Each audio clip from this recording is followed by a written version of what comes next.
Warta брендийн товч түүх. Германы алдарт Warta брэнд нь 130 орчим жилийн түүхтэй бөгөөд дэлхийн зай хураах үйлдвэрлэлийн анх төгч мөн тэргүүлэгч юм.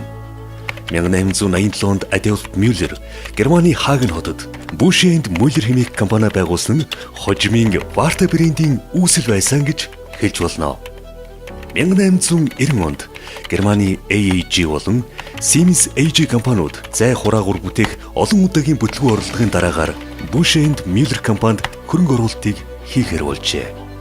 1904 онд Bush & Müller буюу APA компани нь жижиг тугалган зай хураагаар үйлдвэрлэх замаар Warta брендийг үүсгэн байгуулжээ. 1960-аад оны автомашин үйлдвэрлэл огцом өсөлтөд зэрэгцэн Warta брендийн аккумулятор алдаршиж эхэлсэн. 2007 он Start Stop технологи дэлгэрч BMW, Mini зэрэг брэндүүд Warta Start Stop аккумуляторыг ашиглах боллоо. Warta цахилгаан болон хайбрид төлөвлөгөөртэй машинуудад зориулсан орчин үеийн аккумуляторын гол үйлдвэрлэгч.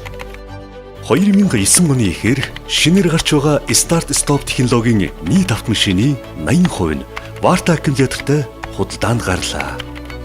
2017 он өдгөө Warta брэнд нь дэлхийн автомашины аккумулятор үйлдвэрлэлийн тэргүүлэгч бөгөөд Volkswagen, Volvo, General Motors зэрэг компаниудын шилдэг нийлүүлэгч, шилдэг инновац зэрэг олон шагналыг хүртэж байсан төдийгүй 2011 онд Edison-ийн шагналыг хүртэж байлаа.